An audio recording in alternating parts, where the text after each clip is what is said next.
As the world looks to India as a growth driver, we will explore key factors shaping this vision.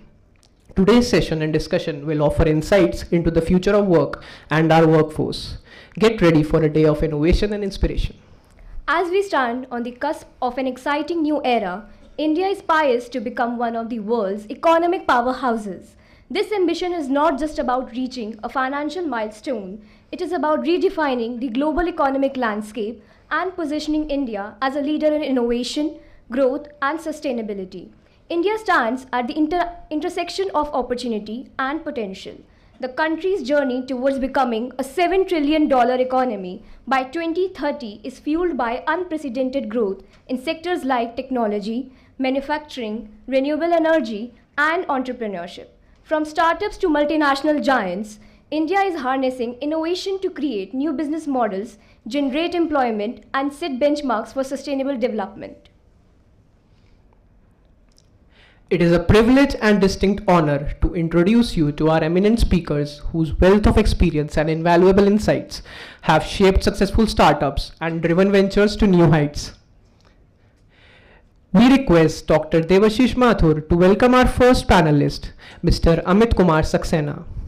Recently honored with the Exceptional Sales Manager Award 2024 by BW Business World, Mr. Amit brings over 17 years of rich, multifaceted experience across sectors such as telecom, logistics, cloud kitchens, hospitality, and electric vehicles. His career, marked by visionary leadership and groundbreaking innovation, began at Airtel Limited and includes key roles at prominent organizations like Vodafone, Reliance Jio, Rivigo, Oyo, and Battery Smart. As Senior Director at Battery Smart, Mr. Amit currently spearheads national sales and growth, playing a pivotal role in advancing India's largest EV battery swapping network. His journey showcases a profound strategic vision and an unwavering commitment to excellence and transformation. A strong academic foundation in computer science engineering and a proud alumni status from Symbiosis Pune further underscore his exemplary professional profile. We are honored to have you, Mr. Saxena. We request Dr. Mathur to extend a warm welcome to Mr. Arunabh Sinha. Mr. Arunabh Sinha is a visionary founder of Uclean, India's largest, fastest growing laundry franchise chain. Renowned for his expertise in scaling Fire Digital business model, he has not only pioneered Uclean's remarkable success, but also mentors other ambitious brands on their growth journey. His deep insights extend beyond his entrepreneurial ventures as he serves on the CII National Committee on Retail and contributes as an expert advisor to Technology Business Incubator Foundation. With a solid academic foundation from IIT Bombay, holding both BTech and MTech degrees, Mr. Arunabh brings a wealth of experience, strategic thinking, and innovation that promises to inspire and energize our discussions on entrepreneurship and sustainable growth. We are delighted to have you, Mr. Sinha. Now, we would like, sir, to welcome our next panelist, Mr. Rahul Lakmani. Mr. Rahul Lakmani, founder and CEO of Skiffy Solutions and an IIT Bombay alumnus, started his entrepreneurship journey with impactful workshops for students and faculty. His company now excels in AI, ML, blockchain, consultancy, and data analytics, earning international recognition, including the ISLQ Gold Award in Paris. A startup mentor and investor, he has delivered over 300 motivational talks at premier institutions like IITs and IIMs. Mr. Lakmani has also collaborated with AICTE and Ministry of Education, contributing to NIRF and ARIIA rankings. Beyond business, he is an accomplished cricketer and award-winning nature photographer, committed to education, innovation, and social impact. It is our privilege to have you as our esteemed speaker, Mr. Lakmani. Next, we request Sir to welcome our speaker, Ms. Shravar Shorat. We are honored to welcome Ms. Shravar Shorat, a dynamic leader and CEO of the Lux Story, as today's panel speaker. An alumna of NIFT and AMU, Ms. Shravar excels in fashion, hospitality, and social entrepreneurship, advocating for India's handicraft heritage and sustainable growth. A founder of Nash Events and national head of WICCI's Event and Project Management Council, she actively supports women and artisans through her trust, India Talent Treasure. With a decade of global experience in Africa, she inspires professionals through mentorship in entrepreneurship, emotional intelligence, and leadership. Now, we request our secretary, Mr. Kshitij Malhotra, to welcome Dr. Devashish Mathur as our moderator for the session. Dr. Devashish, Assistant Professor of Strategy and General Management at IMI New Delhi, specializes in policy tanks and startup ecosystems. An IIT Bombay graduate with a PhD from MDI Gurgaon, he is noted for research in public service innovations, strategic foresight, and entrepreneurship influencing key health policies in India.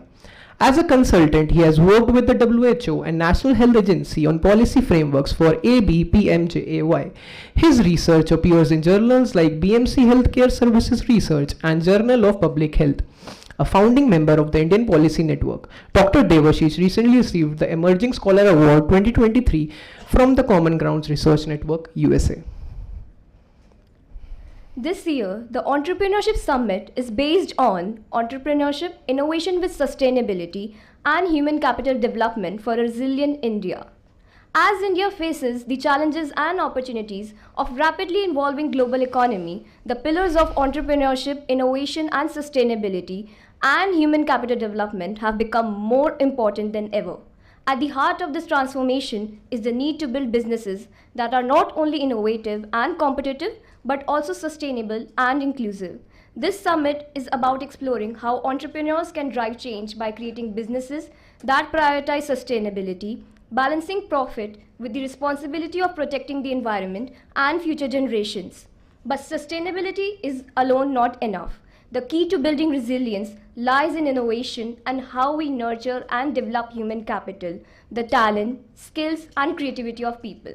Before we proceed further, let us have a look at the theme video for the Entrepreneurship Summit.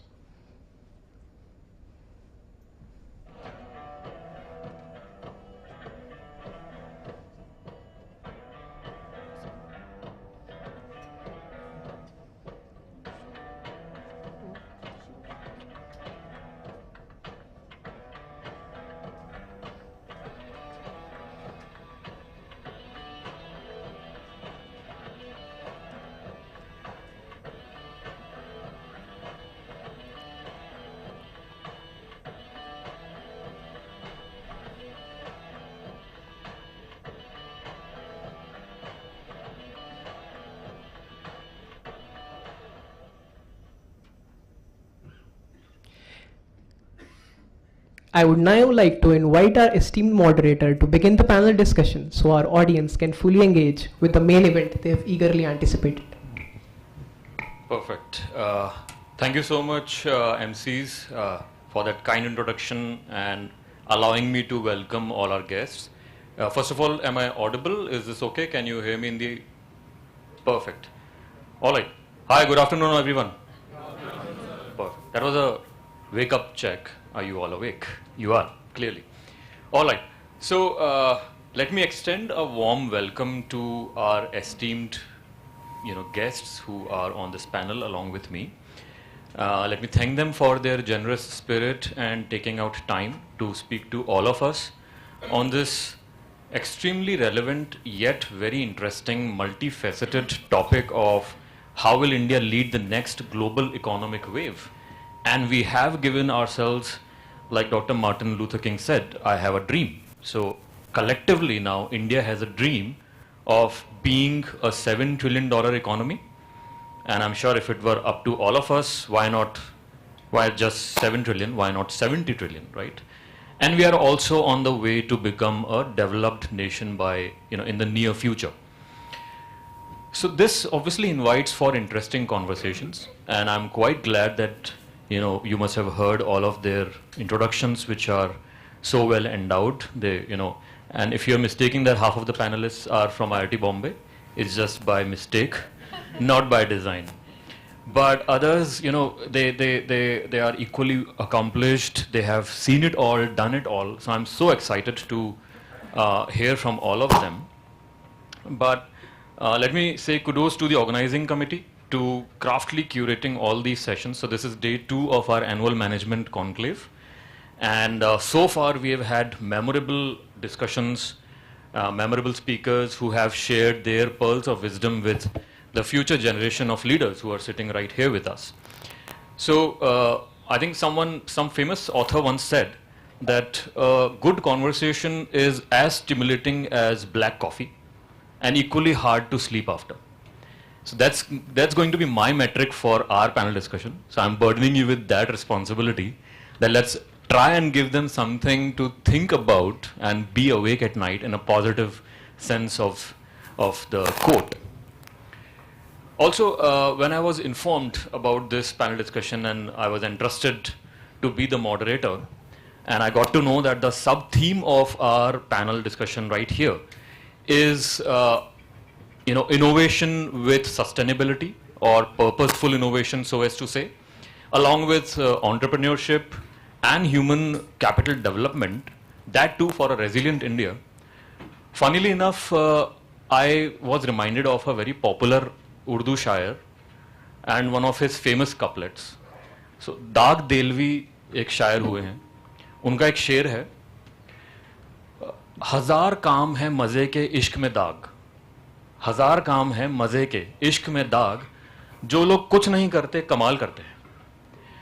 So to me, yeah, I can sense you are all applauding, so I'm mentally taking it and doing wah wah. Good, thanks.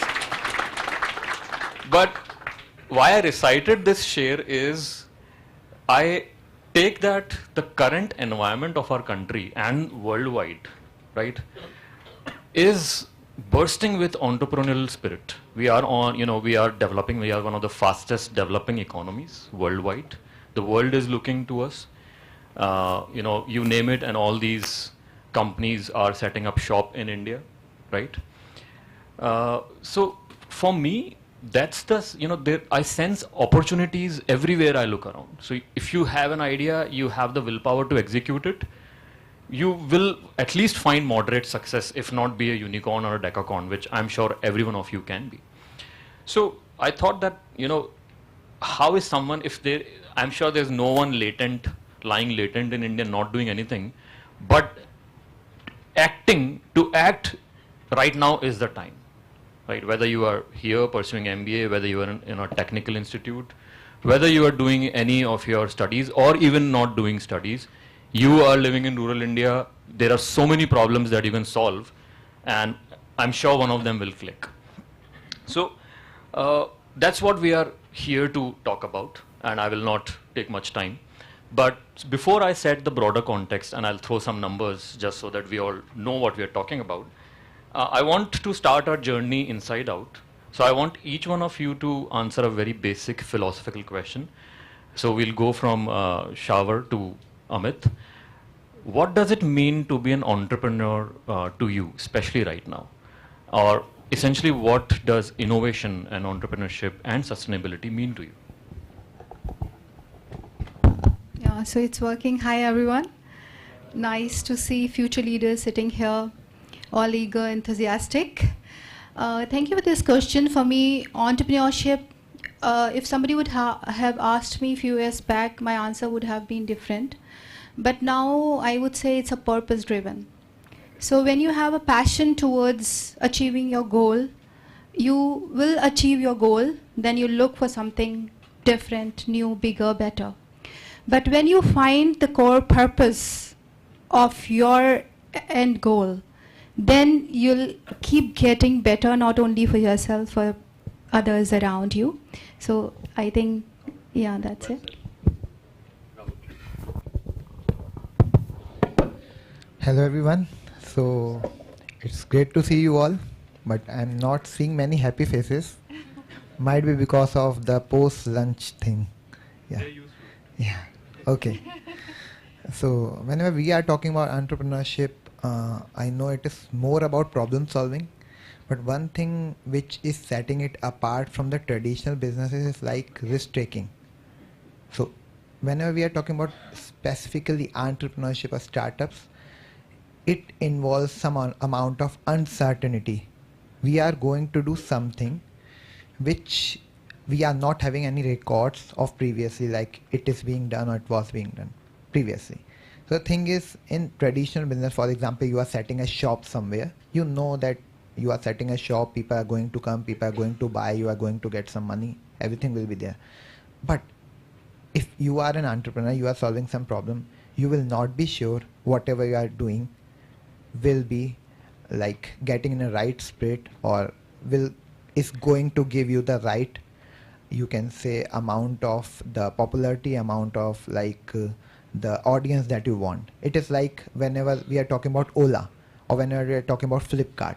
So when Flipkart entered, they were not sure about the thing that people were going to buy online or not.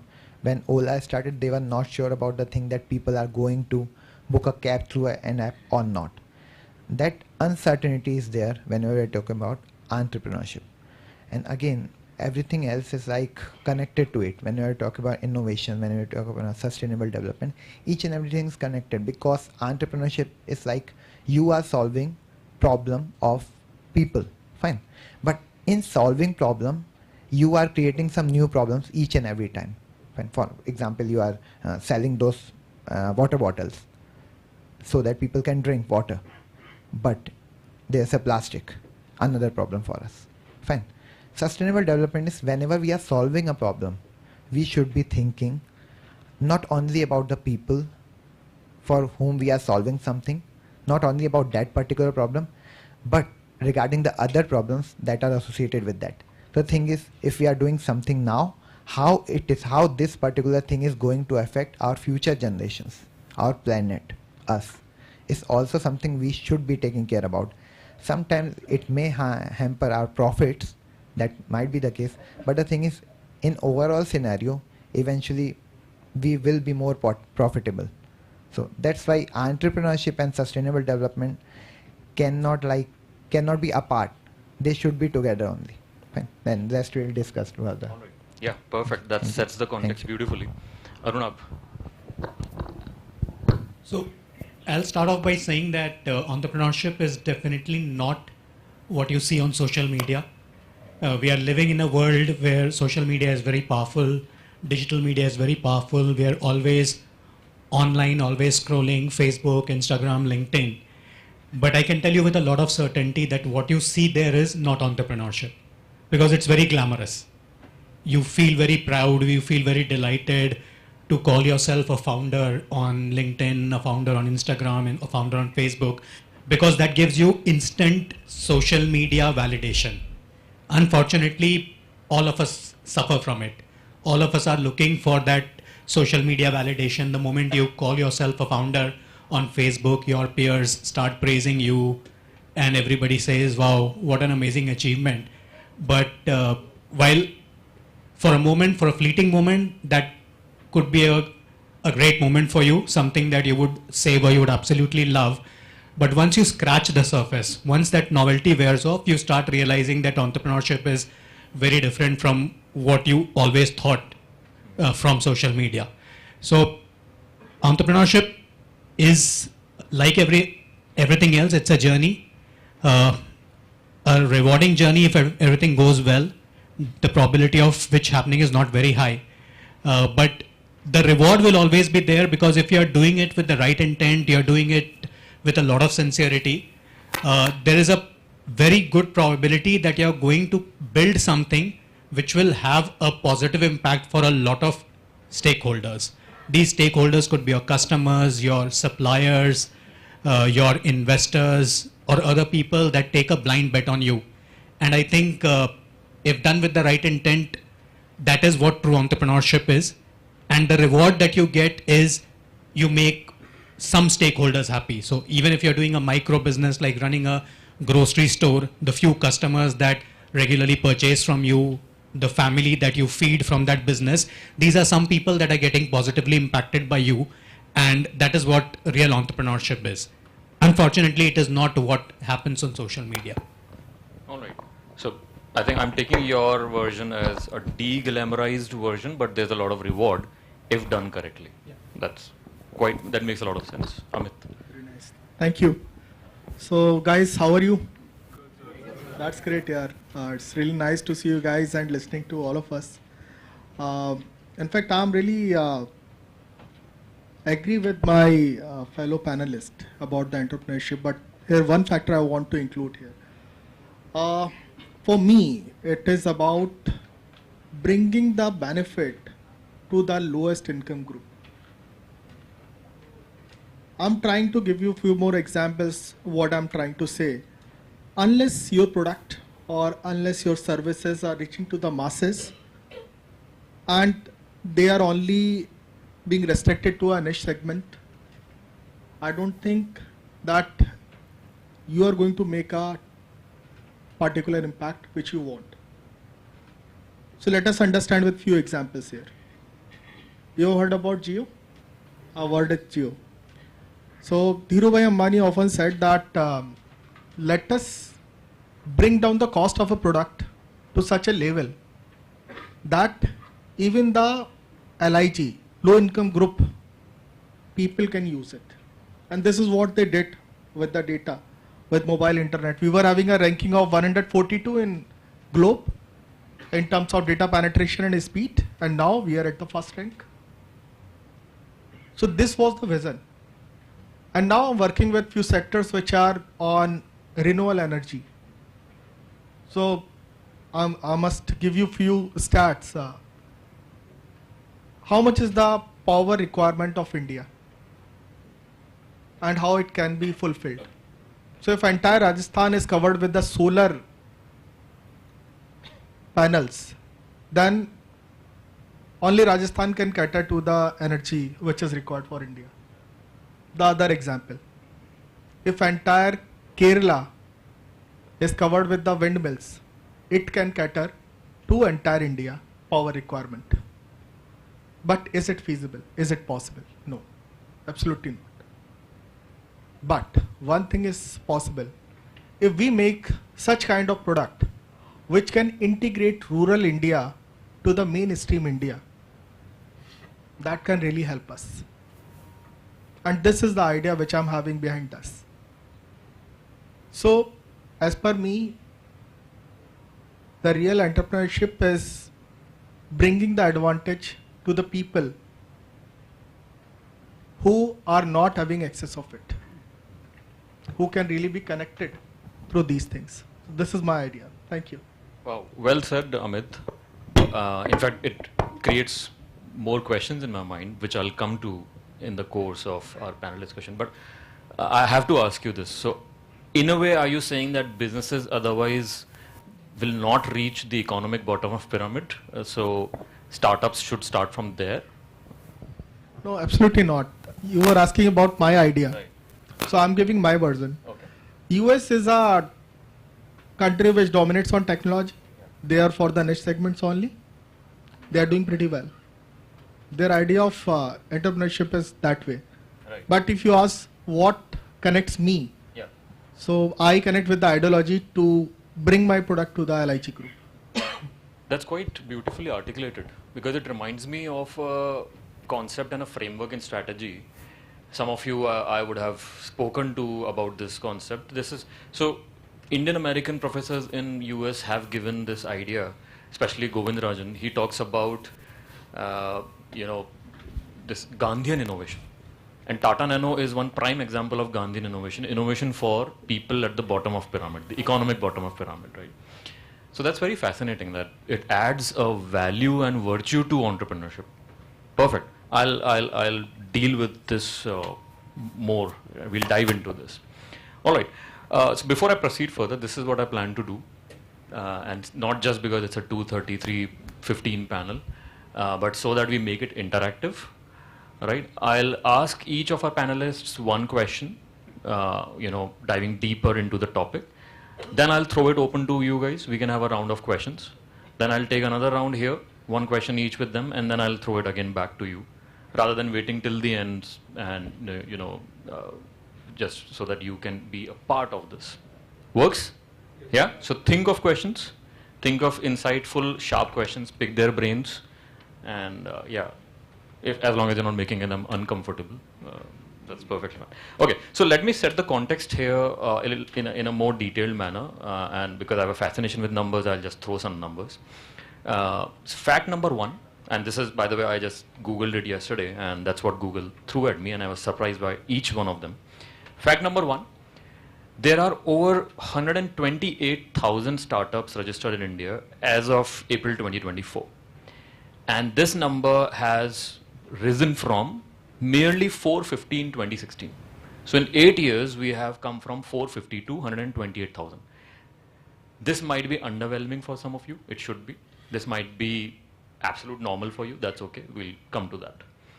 Fact number 2. Startups currently operate in 670 districts of India, which is out of a total of 806 districts currently. Startups are already operational in 670 districts. And get this, I was pleasantly surprised by this. 50% of the startups are in tier 2 and tier 3 cities. So it's a good distribution. I always thought that it's just a phenomenon of the urban India, right? So half of the startups are already reaching there where Amit, you were talking about. Fact number 3, 1.3 million jobs were created by startups only in 2024 till, this month. Again, could be underwhelming because 1.3 million out of 1.4 billion, or how many job seekers are out there. But yeah, that's the number. And lastly, this is relevant to you, Shawar.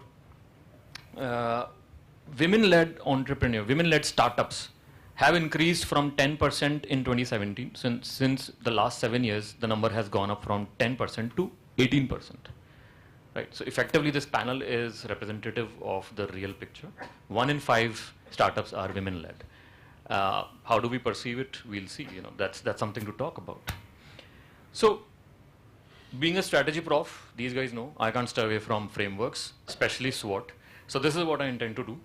Our subsequent discussion will be, I'll divide it into SWOT, the strengths of our economy, of our country, of our socio-politico-economic demographic, the weaknesses, what we should work on, but importantly, what are the opportunities that you see out there, but also what are the threats which can make us go off our dream of $7 trillion economy.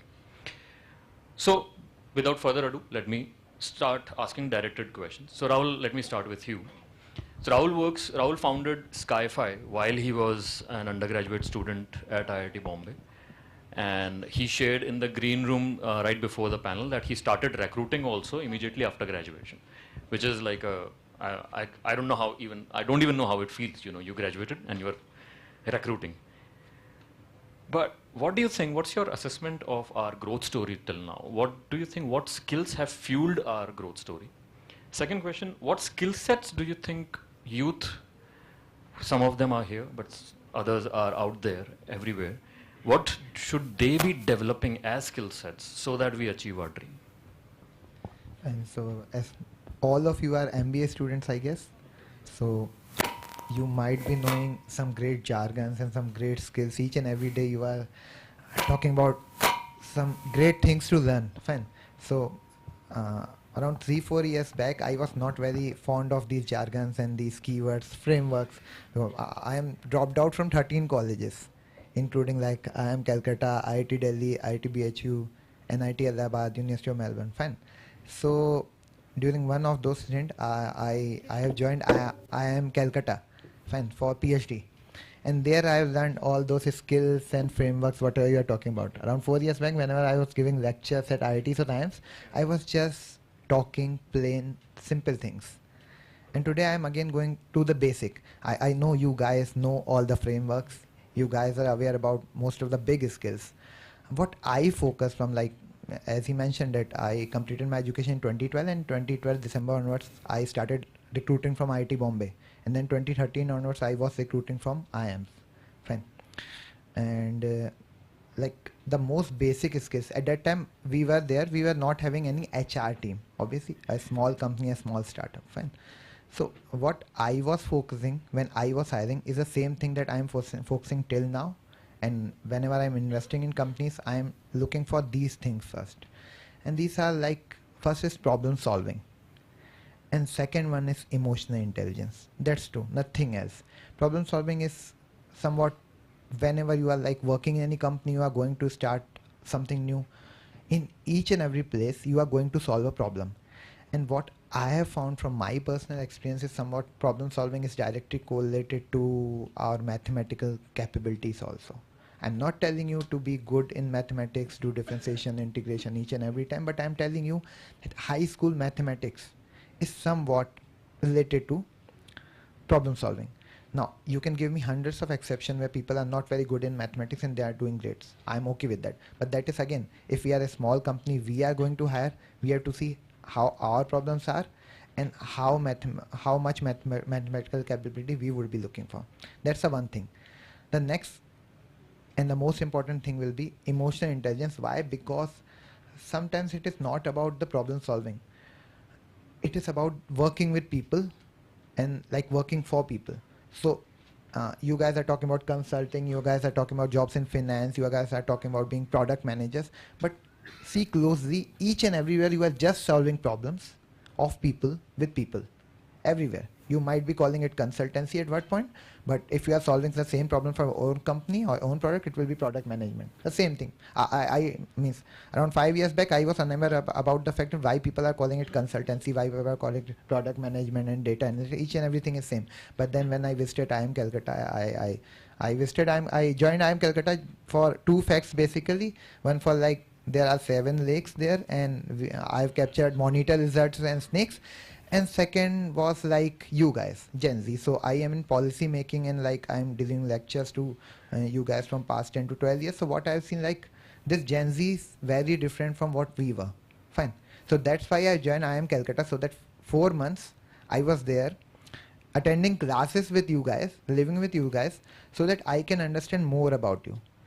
That's the main thing I want like you guys to focus. So I'm giving a little example. I want you to participate. So I know few of you must be knowing about this story. This is my pet story. I generally tell this story in my emotional intelligence talks. Fine. So whoever is knowing, just be silent. Everywhere else, so I'm telling you a small story. Once Coca-Cola was trying to promote their product, Coca-Cola, in Saudi Arabia. Fine. And at that time, print ads were allowed, video ads were not allowed. So that marketing manager or marketing head has like was having 3 images, a set of 3 images. First image was like a person was unhappy and lying on the ground and tired. A second image was a bottle of Coca-Cola, and the third image was a person was very happy and running. So can any one of you tell me what are you getting by these set of 3 images? Any one of you? Anyone? Yes, please. Yes. Yeah. So he is telling. What's that? I did not catch that. Yeah. So he's telling basically like he was tired and then he got Coca-Cola and then he was happy. How many of you are agreeing with him? Yeah. Proudly raise your hands. Yeah. I'll also do that. Most of you. Fine. So I'm telling you, but that ad was backfired in Saudi Arabia. Coca-Cola was down and out. Why? I know a couple of you, few of you are knowing about this story. Obviously, panelists are knowing about that. But if I'm asking you, any one of you can tell me, what do you think is the main reason of this failure? That Coca-Cola was down and out from Saudi Arabia. That marketing manager lost his job. Anyone? Anyone? Just give us your views. Not from first. Yes. Yeah, fine. No, not you. So the thing is, yeah, I'm sure you guys are going to give many examples. You guys are going to correlate it with deceptive marketing, like Red Bull type of things. That Red Bull is not giving you wings, so it is not giving you energy. But which country we are talking about? And in Saudi Arabia, people read from right to left. So a person was happy and running, and Coca-Cola. And like this was a little social experiment that I am doing from past couple of years, and like all the IT science, and don't be ashamed, this the same result I found each and everywhere.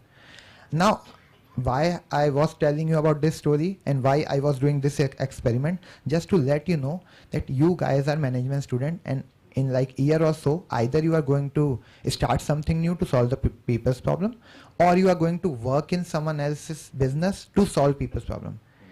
And you guys are thinking about Coca-Cola, you guys are thinking about marketing, you guys are thinking about profits, but you guys are not thinking about Saudi Arabia. So he's asking about skills. That is a main skill you have to develop. Thinking about people, empathy. And with empathy, you should be requiring self-awareness and motivation also, because if you are not self-aware and you are thinking about people too much, in some time you are going to lose the motivation. And if you are thinking about yourself and thinking about people, then also chances are that you will be more tired and for that you will be require some amount of motivation. So if possible, the main skills that I will tell you to work on is like a little bit of problem solving and a more about thinking about people and knowing people. Thank you. Great answer. I didn't know that, so you can count me off on the panel. Obviously I was thinking what went wrong. But so now we have two answers, Amit's answer and Rahul's answer on thinking about people. People who are going to use your solution. And when we talk about in management nowadays, we've been talking about triple bottom line. That has been from bottom line we have traversed to triple bottom line, people, profit and planet. And profit is only one of the three P's. You also have to think about planet and people. And now we have added the fourth P, which is purpose. Are you aware of your purpose of doing business? So I think that story now I'm going to, if there's no IPR, I'll steal it and I'll, not here, but I'll use somewhere else. Great. Arunabh, let me come to you. And Arunabh, essentially, in my mind, I hope he disagrees with me, but in my mind, he represents the medium and small enterprises, right? The typical MSMEs. I'm sure you will grow as big as possible. But my question here is, there's an idea of missing middle, especially in healthcare. I'm sure all of you will understand when I say this, that healthcare and every other public service typically caters to either the rich, the very rich, or the very poor, right? Because of whatever reasons, whatever you are thinking right now is right. So we kind of miss out. Like, I belong to middle class, and no one is talking about me. In fact, they are just imposing more taxes. That's the politically incorrect way to say that, right? So if I draw a parallel of missing middle in businesses, I have a perception that MSMEs perhaps are the missing middle of businesses, right? If you agree with it, then what can be done about it? So what is your perception and about the ecosystem? So this question is from the weakness part of SWOT. I feel that's a weakness for India. So I would tend to agree. So if you look at India, historically, India is a country of shopkeepers. If you look at the per square feet density of shops in the world, India is number 2 right now. So India has the second highest number of shops on a per square feet basis anywhere in the world. And this is basically an inherited British legacy. The Britishers ruled over India, they brought micro-entrepreneurship along with them. And suddenly, by the time they exited, what we had was, like, literally every Indian family had this aspiration to own a business. However big or small, every Indian family wanted to own a business which could be a side gig, which could be their main occupation. And franchising, because I represent the franchising community, you would be surprised that at one point in time, we used to compare that about 3% of the GDP of US is contributed by franchising, while the contribution of franchising to India's GDP is not even 1%. But in the last 8 years, if you look at the latest statistics, contribution of franchising to India's GDP is 4% now. So it is even bigger than what it is of US. Obviously, the US GDP is also much higher, but US is a country where franchising started almost 80 years back. In India, the history of franchising is only about 15 to 20 years old. So this goes on to show that that dormant aspiration, or that dream that almost all Indian families have always harbored, where they have always wanted to own a business on the sideline, remains very true. And to that point, what Professor Mathur was saying is that there is definitely that missing middle class when it comes to MSMEs, but the missing middle class is from the perspective that not enough has been said about micro-entrepreneurship in India. Micro-entrepreneurship in India is only growing. If you look at, not every small business is a franchise business. So when I'm saying that 4% of India's GDP is franchising, it still doesn't count the small, non-branded, standalone businesses. Like, go to any micro market. You will see that in your micro market, there is a mithai wala, there is a butchery shop, there would be a Domino's pizza, there would be a laundry shop. So out of 10 shops, 6 would still not be branded shops, but they are there and they have been surviving for the longest possible time. So I think while while there has been a focus, especially for the last decade or so, there has been a lot of stress on micro and small businesses, both in terms of providing them with financial inclusion, whether you talk about the PMKPY Yojana, you talk about the Mudra loan. So suddenly government is waking up to the fact that small businesses or micro businesses in India are only going to grow. They are growing fabulously for the last 60, 70 years. But in the last 10 years, a lot of that growth has been because of government's policies and the opportunities that government is providing. I'll give an example. We are in the laundry business. We give out franchisees where somebody can start a laundry business of their own with an investment of about 20 lakh rupees. Till about when we started in 2017, and when we started franchising, what we realized was that one of the biggest challenge that our franchise partners used to face was access to financial resources. So it was very difficult to get business loans. It was very difficult to get working capital loan. But in the last 5 years, it has become actually very easy. The number of people that are joining us as franchise partners who have taken some kind of financial loan from the government or from the banks has increased to almost 50%. So 1 out of every 2 franchisee today has access to some kind of a financial support, whether it is working capital loan or whether it is the initial loan that they take for the setting up of the outlet itself. It has become much, much more easier. So I think positive steps are being taken and genuine positive steps are being taken, but it still requires a lot more support. There is still a lot of heavy lifting that needs to be done, and this will have to come from the government. That makes a lot of sense. So yeah, I do agree that there is a lot of impetus in this MSMEs for all the reasons which Arunabh just talked about, and the financial instruments which are out there. You can approach government and they do that. But because you ended on that it has to come from the government, I'll ask you a follow-up question, a quick answer to that. If the Minister of Commerce was here right now, what will you tell him? So, okay, I will not say anything controversial. I have a business to run.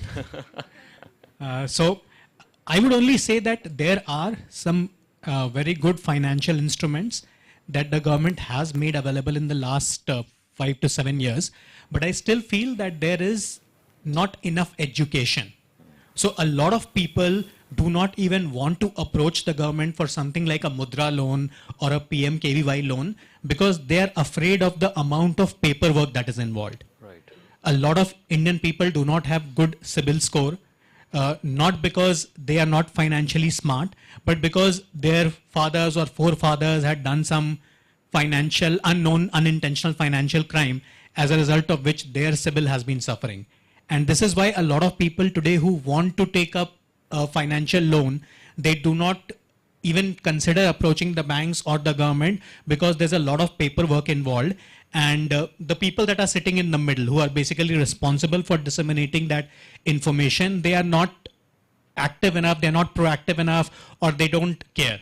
So I think one area that the government definitely needs to focus on is ensuring that if there is a financial instrument that is available for someone to start a business, it should be demystified, it should be de-jargonized, and there should be a lot of effort in making sure that everybody should know. Whether they subscribe or not is a secondary decision, right, but they should know what it entails to take a business loan from a bank or from the government. Great. So I think the takeaway is that the missing middle somehow is now being properly accounted for. And if any of you want to have your own startup, be more aware and don't shy away from going to the government, right? Perfect. All right. So, Shewar, let me come to you and ask you something which I'm genuinely want to know, your take as well as in general, where are we going wrong? So, I quoted the number that 1 out of 5 startups are women-led, right? So, and I'm sure I can't ask this in a politically correct way, so I'll rather be politically incorrect.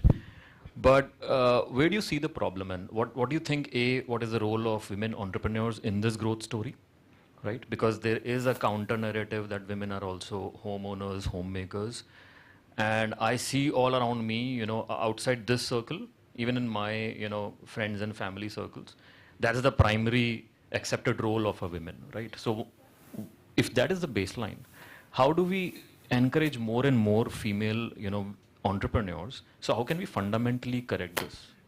Yeah, so thanks, Devashish. I knew the question will come to me related to women only.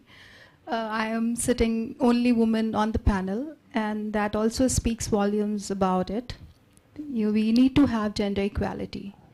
How many women are there among the audience? I want to know. Can all the girls raise So their I hands? am proud that we always have a good gender balance. So I think Yeah, almost it's half of it. pretty good, yeah. So since you're talking about numbers, I also want to talk about numbers. We have a total of 14% of women entrepreneurs among the total entrepreneurs we have in India currently, which is 8 million of total of 58.5 million enterprises that we have currently in India. And this number may look a small number in comparison. However, this number has actually grown. From 2017, we were only 8%. So we are trying in India encourage women, and there are policies in place and there's system. There are big networking group working to emphasize wherein we can provide support, mentorship programs, cohorts, incubators, and there are many other things running simultaneously to encourage women to come forward in entrepreneurship, not only in the sectors which are unorganized sectors where the generally women interest is textile, fashion, those skill-oriented sectors, but we need more women in the main sectors which are generating bigger revenue, finance, technology, and so forth, so on. And if we look up to, we already have role models sitting in India. We have unicorns, women like Ghazal Alag, and we have Falguni, owner of Nika. Then we have Richa Kalra. Then we have many others. And now the shift is not only on becoming a unicorn in a country. This in world, this shift is moving towards a decacorn, and in total among the world we have 56 decacorn already, and among there we have 5 from India and 1 is women from India. So we are representing women. We are there, right there, and we have role models. We need to find our own role models, and we need to find a right mentor and learn from their experiences, because the journey is not that easy for a woman. Having said that, to encourage, motivate, I have named some very good accomplished businesswomen. But if we talk about, as we're talking about Miss Middle segment, Right. so there is a great mess in that place. And then also in the rural India, we need to develop a right infrastructure. We need to create that ecosystem for the woman who comes from a rural background. As the data says that we have more coming from tier 1, tier 2 cities. However, still I would say that they have lack of infrastructure, the right platform. This is an amazing platform to you guys to learn from it. But not every university, every college is doing it for their students. So I would say that you are lucky one, right? And not only this, I would say that if I talk about my experience, that where I have actually found difficulty in establishing my businesses, when you're dealing with your own employees, you're dealing with somebody who's elder to you and a different gender, then how you deal with them. As my panelist said, that is emotional intelligence. It's something which is required, and I, being an emotional intelligence coach, that I have well played there with them, with their mindset, because that mindset needs to be changed. And who will change? Nobody will change for you. We have to change for ourselves. Perfect. So I think charity begins at home, change begins at home. We change and then it passes on. Yeah, etc. and we were talking about human capital development. I would say we should have women capital development as well. Yeah, so that's I something. wish I had a board and I'll write that in bold. Yeah, so Women that's capital yeah. So development. the companies already have a budgeting system, which is a gender budget, more emphasized on women development. But we have a capital development. Again, we need to emphasize on, and various policies we need to bring in knowledge to the women. I being part of this group who have reached out to the central government to make change in the policies wherein they can generate more revenue for the women entrepreneurs, and we made our ask to them that if those companies or public sector units especially, if they procure their goods from the women-owned businesses, then it's a huge share going for them, and they have actually heard, and we could make a change of now it's a 6% fixed by public sector units. When they procure their stuff, they procure 6% of it from women-owned businesses. Many doesn't even know about it. However, there is a gap because many of us are not in those segment or a sector wherein when they source their products, we don't have enough women to supply to them. So that's a food for a thought for a entrepreneur sitting here among the audience. You have something to look up to. You can think of, go check a list, what all they are procuring, and then you can just tap there. All right. I think that's a great insight, and an information piece which I didn't know, that government has set aside 6% mandated procurement from female entrepreneurs. So that's great. Other takeaways I think from that answer is for sure find the right mentor. If you are a woman entrepreneur, find the right mentor who does not, who believes in breaking the glass ceiling. So that's great. Slight change because I was informed by the organizing committee the paucity of time, so I'm not coming to you right now. I'll do another quick round of questions and then we'll have your insightful questions. Amit, let me come to you. And now let's talk about sustainability. You belong to sector, but let me try and ask this in an interesting way because that's what I perceive from the outside. I want to see if I am thinking right.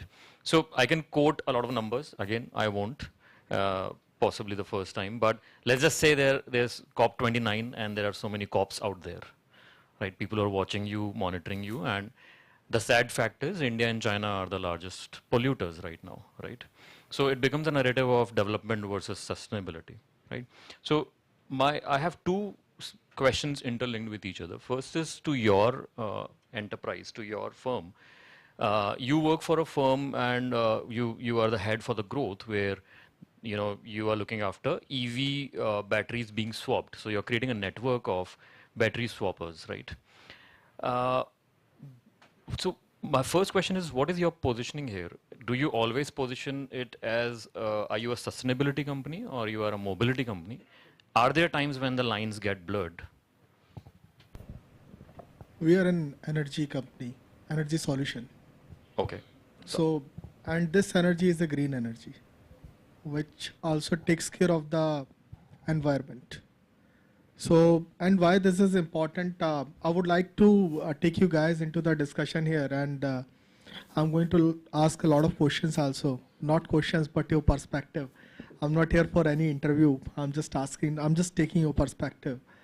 Let me set few cases in front of you. Can anyone tell me what thing we import most?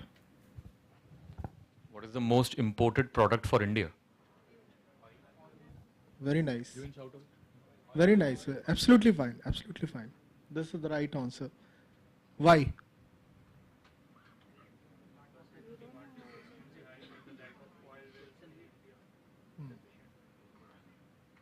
It is not oil we import, it is the energy solution we import. We must look in this way. What if we produce our energy inside our country, what will happen after that? Our dependency onto the countries which are providing us oil is going to be reduced. Whatever money we are placing in their hands can be beneficial for our industries, other productions and all. That can be utilized in our GDP. That's an instant win, right or not? Other part. What happened after COVID? A very, very important lesson our economy has seen after COVID. There was a K-shape recovery. How many of you understand the K-shape recovery? Anyone from you? Okay. So can anyone give them a mic? Is there a mic to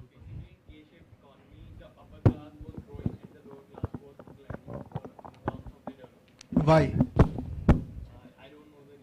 I'm giving you the reason. What is happening? People will not having any means of earnings. So what happened?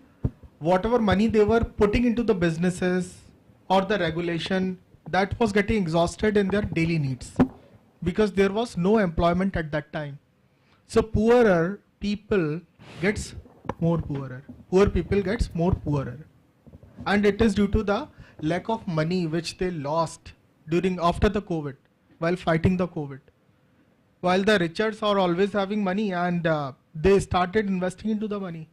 Money makes money. So that was a K-shaped recovery.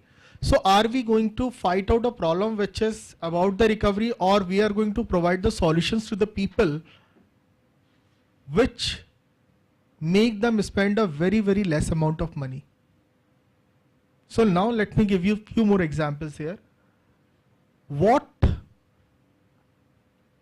hinders or what restrict bigger organizations or bigger manufacturing units to go into the remote places? What restricts them? It's the, okay, suppose Modi ji has made a lot of roads, which is actually happening into the India. We are getting access to a lot of villages, but still we are not getting factories set up out there into the villages. Why? There is one very, very important phenomena, which is the logistic cost. And this is a very important constant of a balance sheet, how to run a company. So what happens? If suppose I want to set up a manufacturing unit, okay, I'll go to a place where I can reduce onto my manufacturing cost, or where I can reduce my logistic cost. Why logistic cost is important? Because I'm bringing the raw material from one place and I'm taking the finished product to the other place. Okay, but there is a catch. If you're setting up a manufacturing unit near a urban sector or urban geography, then you will get labor at a higher cost than you will get a labor at a rural part. So what happens? If we are able to control our logistic cost, these companies can go deeper into the rurals. What it will do? Your rural skill upliftment will happen. They will get employment or literacy rate, which is 77%, is trying to increase due to this factor, because people would like to learn more to get employed into those companies while being on their villages. So this thing is there, unemployment rate will be restricted. So these things will happen. And this can be done only by one phenomena, which is green energy. Green energy cost currently is 1/5 of the fuel cost, if it is provided in a optimum way. And let me put up some examples here. You would have seen a lot of Swiggy Zomato riders. What they are doing? They are delivering onto the e-vehicles. Why they are doing that? Because a motorcycle will cost you at least 300 rupees of fuel in delivering some 100 kilometer, and they pay only 150 or 70 rupees to 100 rupees to get that 100 kilometer of distance covered. So this is a phenomenal reduce to their cost, and this is what they are saving 200-300 rupees in a day. They are saving due to their logistic cost. That's why they are moving into these things. And suppose the same phenomena will happen when people or when the industrialists will go and set up their units into the villages, same phenomena will happen. Right. So green energy is the solution Yeah.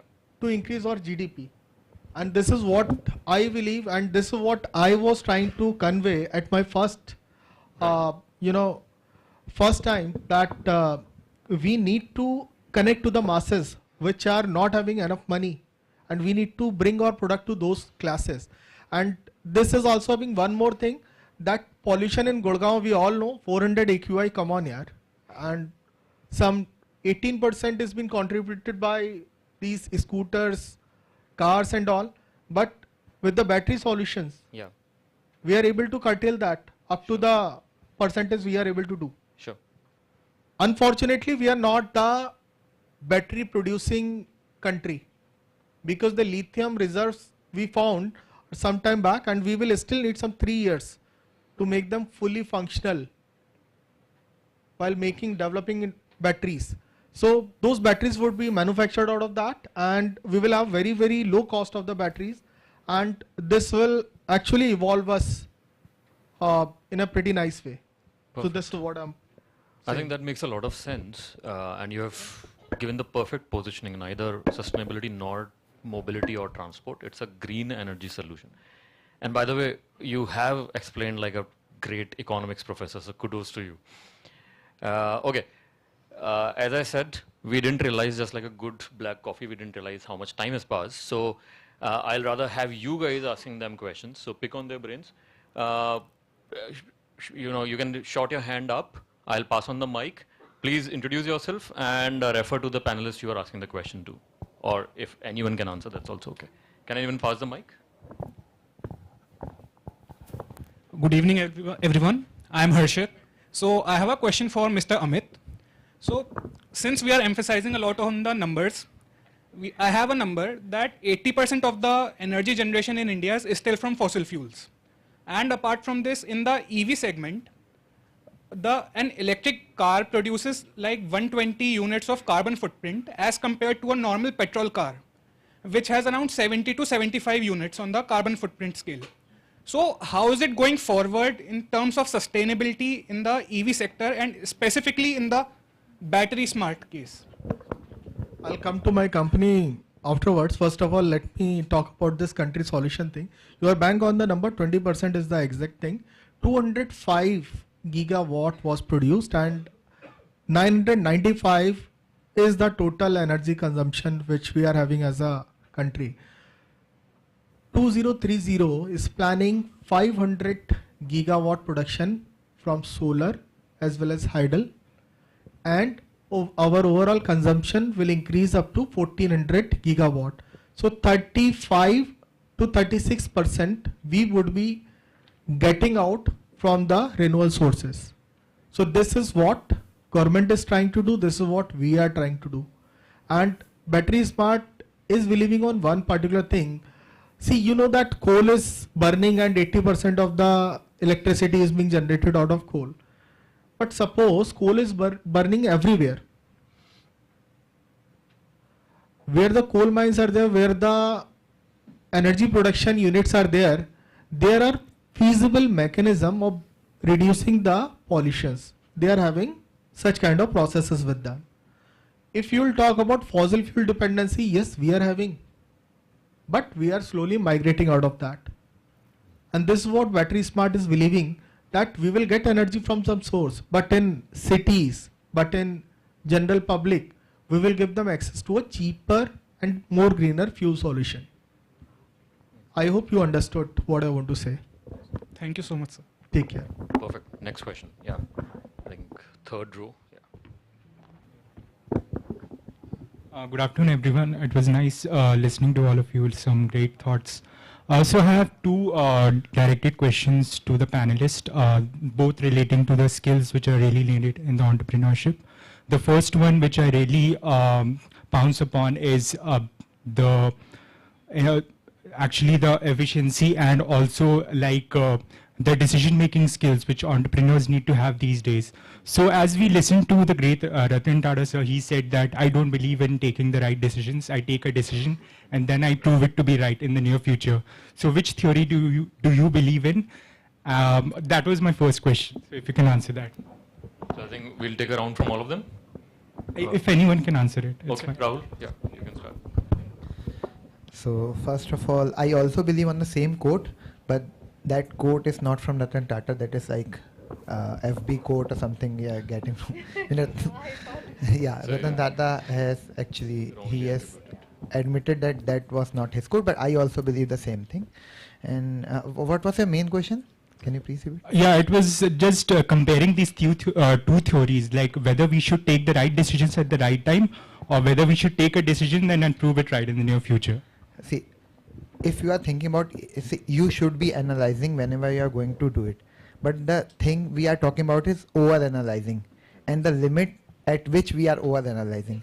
If you are not thinking at all without, like before taking any decision, then it will be like, chance it will be that it can be a failure.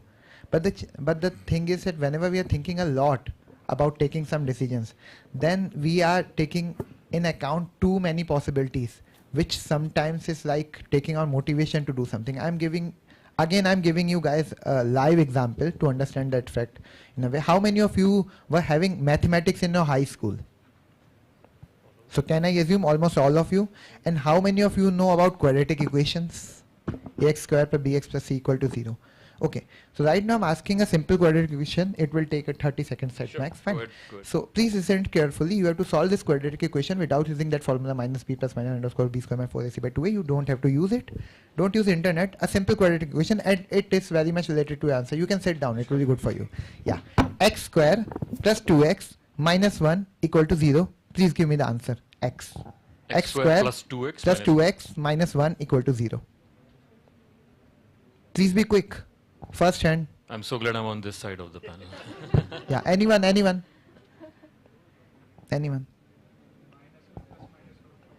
Yeah, anyone answer, anyone else answer. Harshit?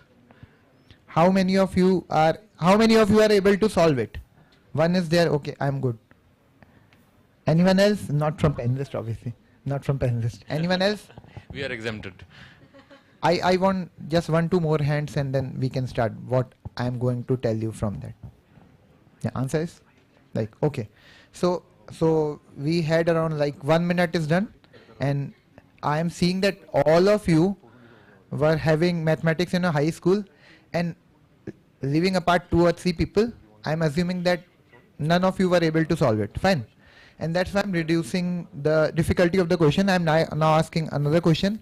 X square plus 2x plus 1 equal to 0. Just give me the answer. Fast. X square plus 2x plus 1 equal to 0. How many of you are able to solve it?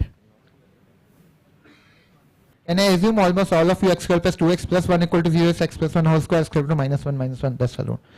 सबने solve कर लिया था ना? Fine. And when I was talking about x square plus 2x minus 1 equal to 0, almost none of you, I'm leaving out 1 or 2 people, almost none of you were able to solve it. Can anyone of you tell me why? Too well trained. Because see, first you were seeing that x square plus 2x minus 1 equal to 0 almost first time in your life. Second, you were taking this x square plus 2x minus 1 equal to 0 as a problem, instead of connecting it to something that you know. So I'm telling you one methodology. So you are seeing, and that is not related to mathematics at all, whatever we are talking here. I'm coming back to the main point, main answer. So x square plus 2x minus 1 equal to 0 I am seeing, and I am seeing that's the problem. Which is the main part of the problem? Minus 1. If it would have been plus 1, then everything is clear. So instead of seeing it like x square plus 2x minus 1 equal to 0, if you are seeing it like x square plus 2x is good, minus 1 is problem. If it would have been 1, everything is good, then x square plus 2x is equal to 1. X square plus 2x plus 1 equal to 2. X plus 1 whole square is equal to 2. X equal to minus 1 plus minus root 2. Solution takes generally 10 seconds. And like this is the question I ask to students of IITs and IIMs when I hire product manager, and generally we provide 40 to 45 lakh package. For that I'm asking this question. So this question is not like You are thinking it very easy, but this question is not to test your mathematical knowledge. This question is basically to let myself know about you and let yourself know that are you using the part of the problem that you already solved or not. So you are seeing x square plus 2x minus 1 equal to 0 as a big problem, and you are trying to solve it instead of just focusing on minus 1 and getting that plus 1 in that and solving that. That's the same thing about decision making also. Whenever we are doing decision making, we are having lots of parameters to solve and choose from. But what we are doing, we are solving each and every parameter simultaneously instead of thinking about the parameters that we have already solved in someone else's problem or some other problem, or someone else has already solved that thing for us. So you do research, you see literature review there each and every time. That literature, so whenever we are doing any research, whenever you are publishing any research paper, each and every time we are thinking we are doing something new. And then when we are searching about it, we are seeing that okay, someone has done it around 50 years back. So whenever we are taking this, I generally follow that line only from past 15 years, that particular line. Whenever I'm taking decisions, I'm like not waiting for eternity. I just take that, and then afterwards I have to see which part I have to take to make it right. But on my subconscious level, I am taking decisions that I have to take that decision or not. That I don't know, because my subconscious mind is taking those calculations. We are thinking that we are doing that decision without thinking about anything, but no. Our subconscious mind calculating that x plus 2x plus 1 equal to 0 that we have already done. Fine. So thing is, whenever we are talking about decision making, you have to take care of many things, either consciously or subconsciously, but not all the things. And the main decision is how many and which things you have to take care of. Fine? Perfect. Thank you. I think that's a good answer. In maths also, plus, but it looks like the answer lies in compartmentalization and lateral thinking abilities. Shivar, you also wanted to add a brief answer to this? Yeah, so I know that I'm sitting in between the IIT students, so much of Alumni maths. association. Yeah, so I wanted to give you answer here that your decision has to be very well calculated and thoughtful decision. Sometimes in a business, you are maybe standing on a situation wherein you should go for it, or you should just pass it on basis on the risk taking capacities, right? And I would say that business is all about risk.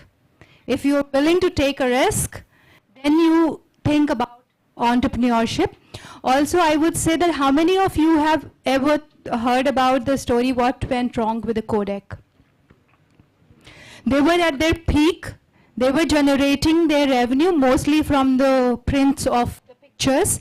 And the employee came to meet the owner and said, I have an idea that, so I am just giving you an example, that when you're taking a decision, sometimes involving your employees is equally important, somebody who you think is a subject matter expert or a innovator or better than you in risk-taking capacities, right? So the employer came to the owner and said that, you know, we should now change our model to the digital cameras. And owner just ignored it. And he said, no, you know, who will go for the digital platform and how people will take it and chip se kaise pictures nikalenge, all of this. And Sony did it. And you see, we don't see anywhere Kodak, but Sony everywhere, and others also taken over it. So taking decision, also innovation and future ready. When you're taking a decision, you should not only think a short term, but a long term. Great. I think, yeah, that makes a lot of sense. So along with Kodak, you can include BlackBerry, Research in Motion. Yeah. And there's a nice movie out there also. Arunab, I want you to answer this as well, the same question. Because I know in real life you've made a lot of decisions right after taking them. One of them you shared with our second year students. We'll set that aside. But how do you take this? So I would say do it and regret later. It is always good to do it. If the results are not working out in your favor, it's also important to stop or pivot. But I don't think as an entrepreneur, you have the luxury to overanalyze, to overthink about a potential problem and if the solution would work or not. And I don't think there is anything better than learning by doing. So this is something that is very personal, something that I've been an entrepreneur for now 14 years. And the only thing that has worked for me is that if there is something that truly appeals to my gut, I would go ahead and do it. And at the same time, I should also be prepared to bear the consequences if something goes wrong. I think you got a great answer from all of them. Perfect. Is there a very last question, a quick question which you want to ask? Something which you can't live without asking? Student preference first. Yes. You can shout out your question.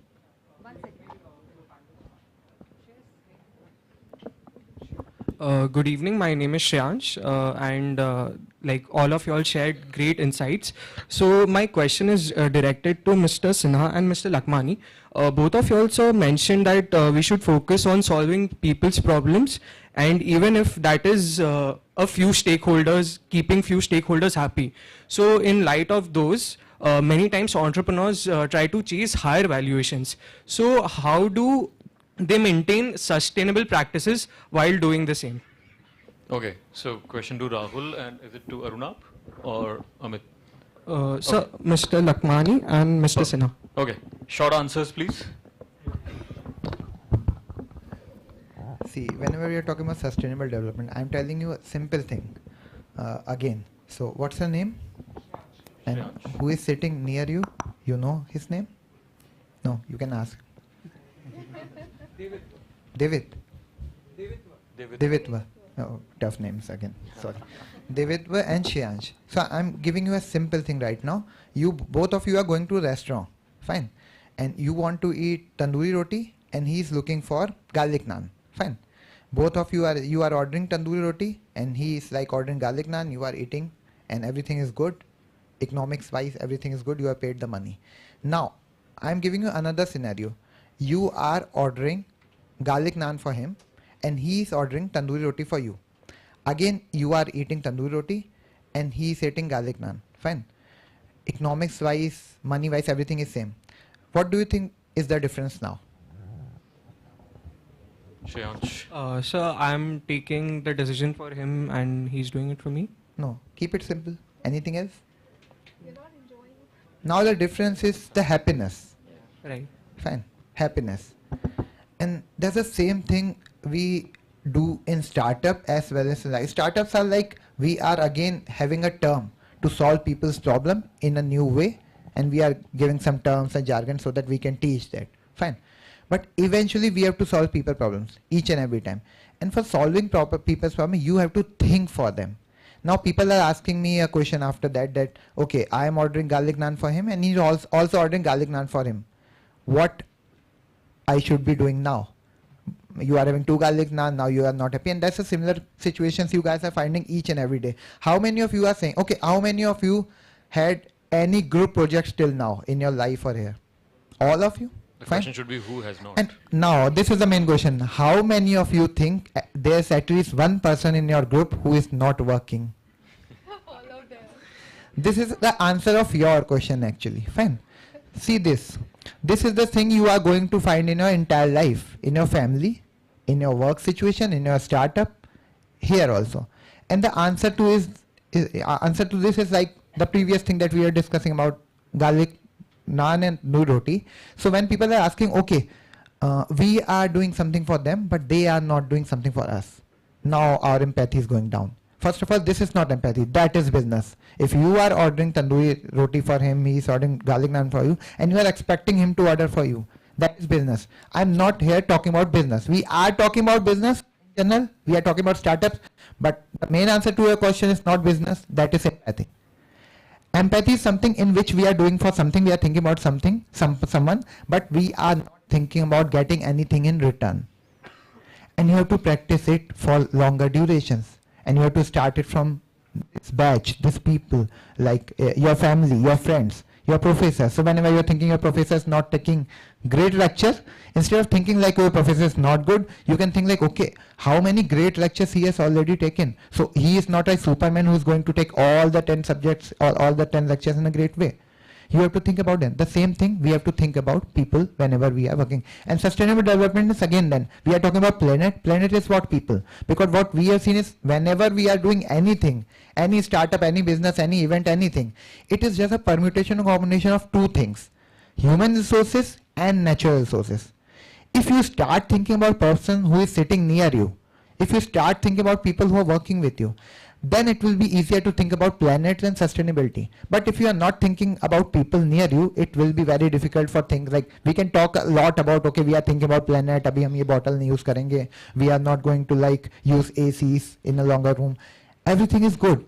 But again, if you are not thinking about people nearby you, then thinking about planet will be very difficult. Thinking about sustainability will be difficult. So start thinking about people, and Makes then sense. everything will like take care of That's a great itself. answer. Thank you. Yeah. Start thinking about the next person next to you. Always in life. Maybe not in metros, but that's okay. Yeah. So okay. I sincerely wish that we keep on sipping on this black coffee because I'm loving the conversation here. Unfortunately, time is our enemy here. We have another panel discussion after this. So let me wrap up. I know all of you have questions on your mind. I have more questions here listed. I barely scratched the surface. Next time I'll have one full day of panel discussion. So, okay. Let me end this lovely conversation again by, I think I'm reading a lot of shairi these days, but I came across Ahmad Faraz ka ek sher. गुफ्तगू अच्छी लगी, ज़ौक़े नज़र अच्छा लगा. गुफ्तगू अच्छी लगी, ज़ौक़े नज़र अच्छा लगा. मुद्दतों बाद मुझे कोई हमसफ़र अच्छा लगा. Thank you. So, this quote, this share is for the panelists, for your questions, for the quality of our conversation and the theme which you guys have chosen. So I hope that we all will be humsuffers on this journey to, as I said, not only $7 trillion economy, but $700 trillion economy. Sky is the limit. So let me thank profusely all our esteemed guests for their wonderful, lovely words. And their insightful answers to your questions. So let's have a big round of applause. Thanks all of you for making this interactive, asking insightful, incisive questions. I know our future is safe in your hands. So with that thought, be well, take care. Bye-bye. Over to you. On behalf of everyone present here, I extend my sincere gratitude to the guest speakers, Mr. Amit Kumar Saxena, Mr. Arunabh Sinha, Mr. Rahul Lakhmani and Ms. Java Shorat, and our moderator and faculty mentor, Mr. Devashish Mathur, and also his shairis, for taking out time from his busy schedules and sharing their thought-provoking insights with all of us. Ladies and gentlemen, with this, we conclude the Entrepreneurship Summit. We are certain that the session has been very enlightening for each one of us present here. I would like to take this opportunity to commend all the speakers, our moderator, professors, and the staff of IMI New Delhi for making this session an unparalleled success.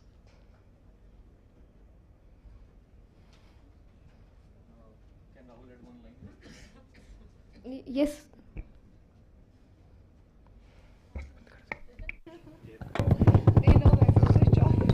Am I audible? Am I audible?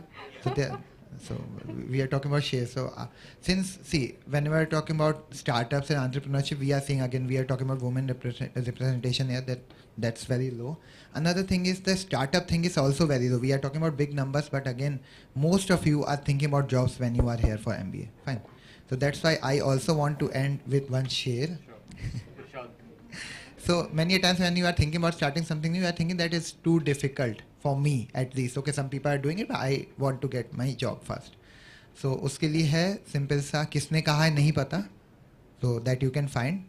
And काफी ने सुना भी होगा कि कौन कहता है आसमान में सुराख नहीं होता, कौन कहता है आसमान में सुराख नहीं होता, एक पत्थर तो तबीयत से उछालो यारो.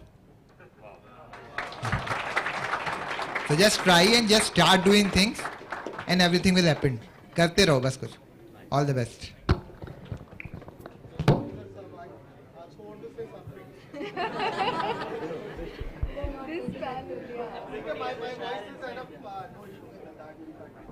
So guys, I was talking about a model some time back.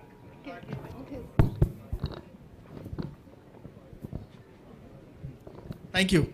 So I was talking about a model some time back that if the manufacturing facilities get shifted to a rural environment, what kind of benefit they can have, what kind of expenses they can have.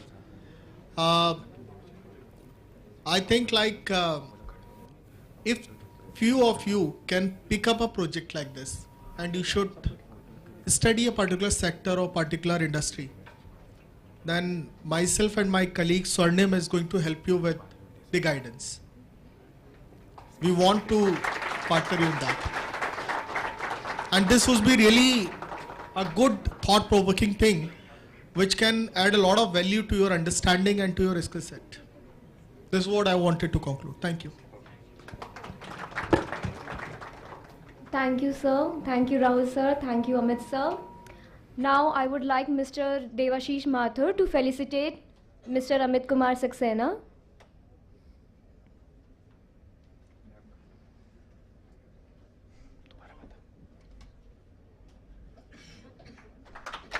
Thank you, sir, for your insights and experience.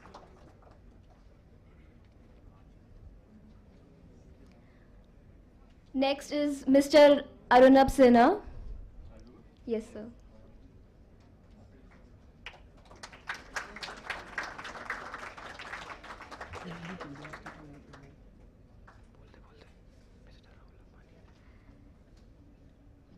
Next is Mr. Rahul Lakhmani. Sir, please felicitate him.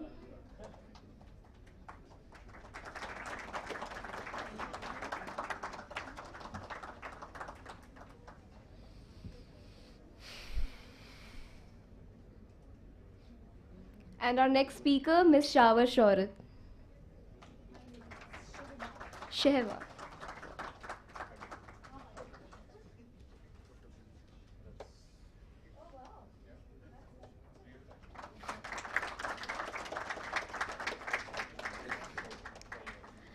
Now I would request our secretary, Mr. Kshitij Malhotra, to felicitate Mr. Devashish sir with a memento.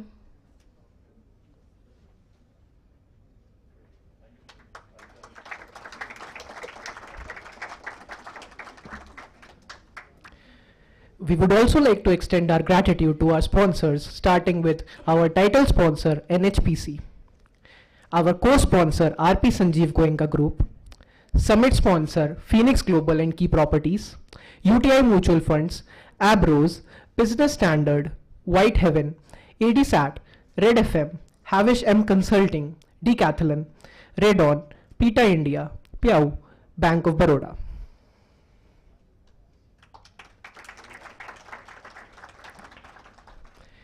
Post this session, we feel relatively more aware and equipped to understand the innovative practices in today's business environment.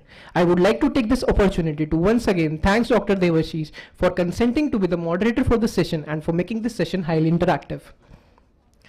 The Entrepreneurship Summit is also grateful to the audience who has shown such enthusiasm. Thank you all. I would like to request panel members and our moderator to gather and have a quick photograph. Yes, sir.